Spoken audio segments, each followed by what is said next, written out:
नमस्कार दोस्तों, स्वागत है मेरे YouTube चैनल स्टडी 99 में। तो आज हम फिजिक्स में पढ़ेंगे प्रकाश। तो प्रकाश चैप्टर से बहुत ज़्यादा क्वेश्चन आते हैं, तो जो क्वेश्चन आते हैं वही टॉपिक को हम यहाँ पर आज हम डिस्कस करेंगे। तो देखिए, प्रकाश प्रकाश जो होता है छोटे छोटे कणों के माध्यम से चलता है, जिसे हम क्या कहते हैं, क्वांटा कहते हैं। अब देखिए, प्रकाश का परावर्तन भी होता है और अपवर्तन भी होता है, तो वही चीज को यहाँ पर पढ़ना है। तो हम पहले हेडिंग पढ़ते हैं, प्रकाश का परावर्तन। तो ये कोई एक चिकना तल है। क्या है? चिकना तल। और ये एक अभिलंब है। क्या है? अभिलंब।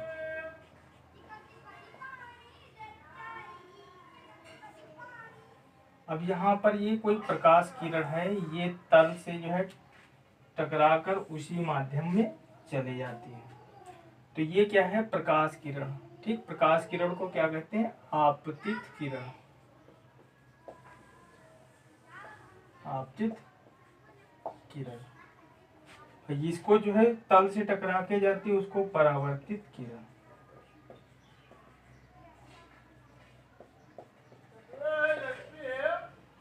परावर्तित किरण। अब इसे जो है यहाँ पर जो है ये कोण जो होगा आपतन कोण होगा। क्या होगा? आपतन कोण। और ये वाला कोण जो होगा परावर्तन कोण। अब यहाँ पर आपतन कोण को आई से रिप्रेजेंट करते हैं, आई से, और ये वाला कोण आर से। तो ये तो हुआ प्रकाश का परावर्तन। तो प्रकाश का परावर्तन जो होता है कि प्रकाश जो है किसी चिकने तल पर पड़ता है, तो प्रकाश उसी माध्यम में वापस चला जाता है, तो इसे हम प्रकाश का परावर्तन कहते हैं। अब जो है दूसरा जो है नेक्स्ट टॉपिक, हम लेंस को डिस्कस करेंगे और दर्पण को डिस्कस करेंगे। तो देखिए यहाँ पर, तो इसको हम बिगाड़ देते हैं।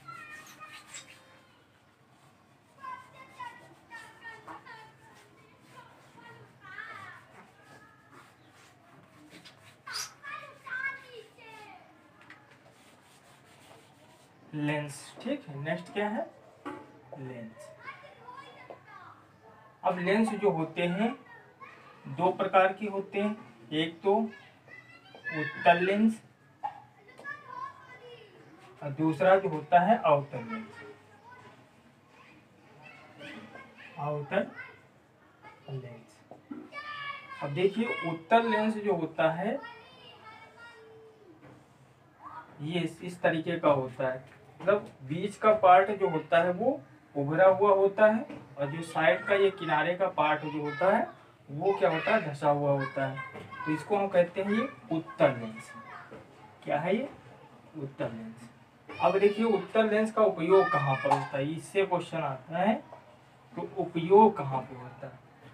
तो दूर दृष्टि दोष जिस व्यक्ति को होता है वहां पर जो है इसको निवारण के लिए इसका उपयोग किया जाता है। दूर दृष्टि के निवारण में करते हैं इसका, ठीक है, उपयोग।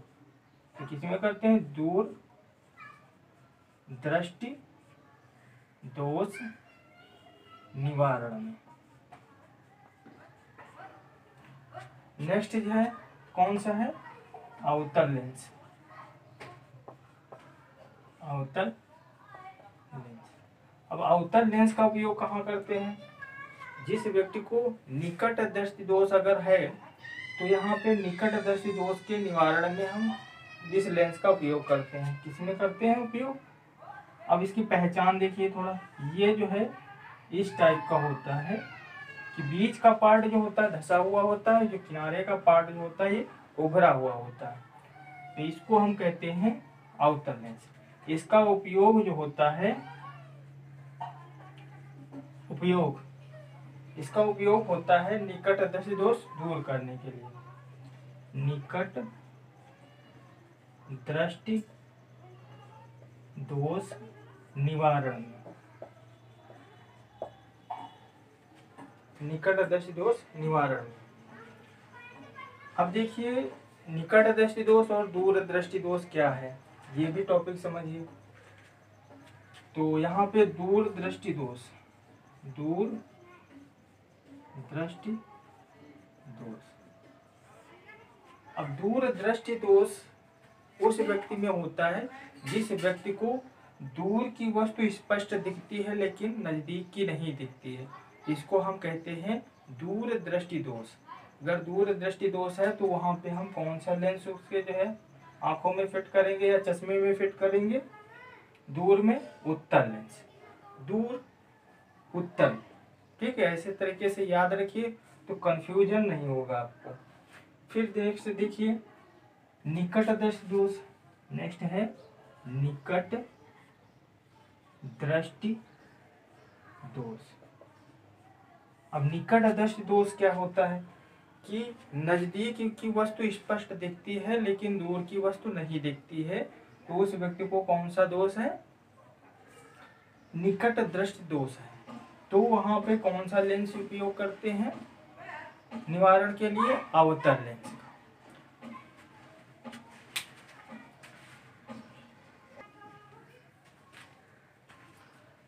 तो दोस्तों ये तो हुए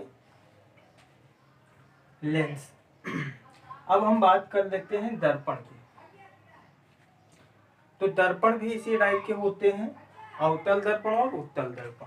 अब इनके उपयोग से रिलेटेड क्वेश्चन पूछे जाते हैं तो हम उपयोग और दर्पण को डिस्कस कर देते हैं। अब देखिए यहाँ पे दर्पण, तो दर्पण भी क्या होते हैं? दो प्रकार के होते हैं, उत्तल दर्पण और अवतल दर्पण। अवतल दर्पण इसी टाइप से उत्तल दर्पण और अवतल दर्पण भी होते हैं कि यहाँ पर जो बीच का पोर्शन होगा उभरा हुआ होता है तो वो उत्तल दर्पण है। अगर इस टाइप का है तो ये क्या है? अवतल दर्पण है। अब इसके उपयोग देखिए दोनों के। तो पहले जो है हम बता रहे हैं आपको, पहले जो है हम अवतल दर्पण के, ठीक है, क्या है? अवतल दर्पण के उपयोग। अब अवतल दर्पण का उपयोग जो है देखा होगा कि जो है जो डॉक्टर होते हैं, डॉक्टर जो चिकित्सक दंत चिकित्सक जो होते हैं, वो अगर दांत में कहीं पर हो कीड़ा लगा हुआ है तो उसको देखने के लिए या दांत में कोई प्रॉब्लम हो उसे देखने के लिए क्या करते हैं? अवतल दर्पण का उपयोग करते हैं। अवतल दर्पण ये होता है जो प्रतिबिंब को थोड़ा बड़ा करके दिखाता है, इसलिए वहां पर किसी छोटी वस्तु को देखने के लिए क्या करते हैं? बड़ा प्रतिबिंब देखने के लिए वहां पे उपयोग करते हैं अवतल दर्पण का। तो किसमें? दंत चिकित्सक करते हैं, ठीक है, दंत चिकित्सक। दूसरा देखिए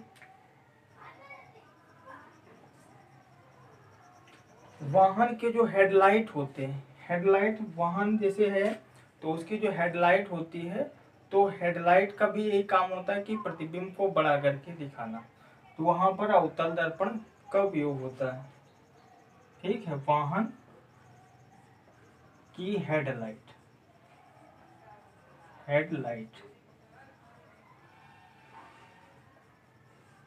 दूसरा देखिए यहाँ पे अवतल दर्पण का और भी करते हैं, जब हम शेविंग करते हैं तो शेविंग करते हैं तो हमारा फेस जो है अगर छोटा है तो अवतल दर्पण से जब हम देखते हैं तो शेप क्या हो जाता है? प्रतिबिंब हमें बड़ा दिखाई देता है, तो शेविंग में करते हैं। इसमें शेविंग में, शेविंग में इसलिए करते हैं क्योंकि जो है फेस का क्या करेगा? बड़ा प्रतिबिंब दिखाई देगा। तो ये तो हुए अवतल दर्पण के उपयोग। अब नेक्स्ट देखिए यहाँ पे उत्तल दर्पण। अब उत्तल दर्पण के उपयोग कौन कौन से हैं तो उसको हम देख लेते हैं। तो उत्तल दर्पण दुकानों की सेफ्टी के लिए, जो दुकानें होती हैं उनमें क्या करते हैं? दुकानों की सेफ्टी के लिए लगा देते हैं, तो उत्तल दर्पण से हम क्या है उसको देखते रहते हैं। तो यहाँ पे दुकानों की सेफ्टी के लिए, दुकानों की सेफ्टी के लिए।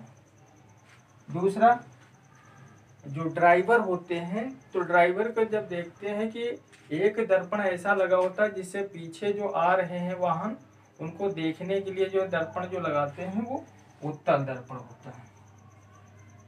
वाहन को ड्राइवर पीछे,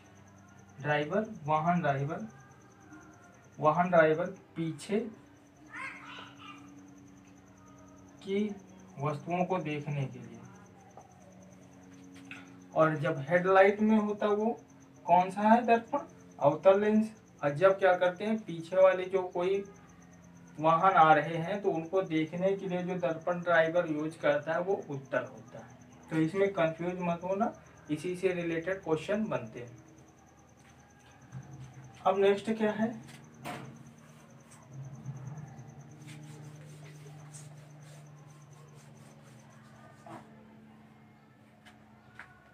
इसको बिगाड़ते हैं। नेक्स्ट है प्रकाश का अपवर्तन। प्रकाश का अपवर्तन, देखिए प्रकाश का अपवर्तन क्या होता है तो समझिए, जैसे कोई ये तल है और ये क्या है, अभिलंब है, और ये कोई प्रकाश किरण आती है तो ये वापस नहीं आती है बल्कि अपने अभिलंब की ओर थोड़ा क्या आती है, झुक जाती है। इसको हम कहते हैं अपवर्तन। ठीक है, ये प्रकाश किरण है, ठीक है, ये क्या है, अभिलंब है। तो प्रकाश का अपवर्तन समझ में आ गया होगा कि जब प्रकाश किरण जो होता है या प्रकाश जब पड़ता है किसी तल पर तो वो जो है परावर्तित ना होकर क्या होती है, अपने अभिलंब की ओर क्या होती है, अपवर्तित होती है और थोड़ा झुक जाती है। इसे हम कहते हैं प्रकाश का अपवर्तन। अब प्रकाश का अपवर्तन नहीं पूछा जाता, प्रकाश के अपवर्तन के उदाहरण पूछे जाते हैं। तो उदाहरण इसके जो है बहुत ज्यादा हैं, तो समझिए। जैसे स्विमिंग पूल है तो स्विमिंग पूल का देखा होगा कि जो गहरा होता है प्रकाश के अपवर्तन के कारण वो क्या होता है, कम गहरा दिखता है। तल क्या होता है, उभरा हुआ दिखता है। तो वो क्या है, इसका एग्जाम्पल है प्रकाश के अपवर्तन।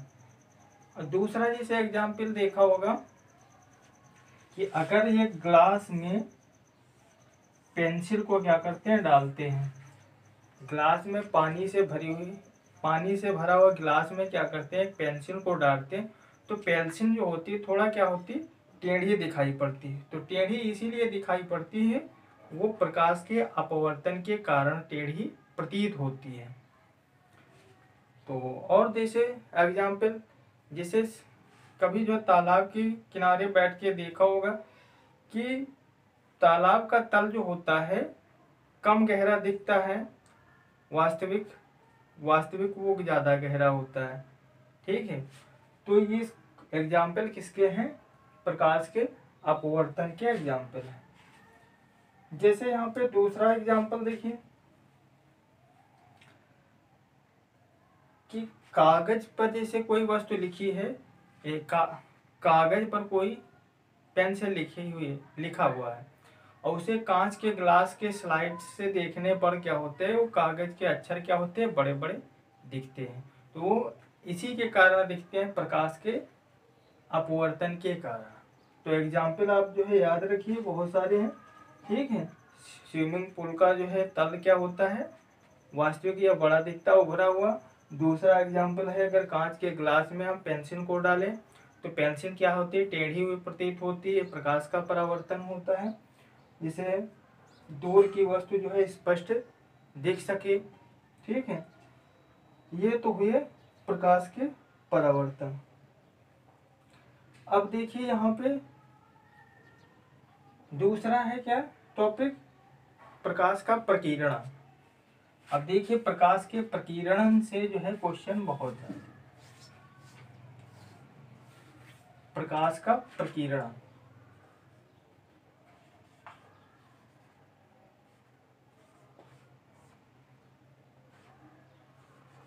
प्रकाश का प्रकीर्णन, मार्कर चल नहीं रहा है।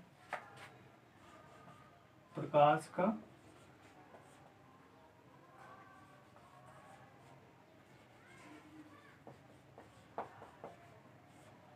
प्रकीर्णन।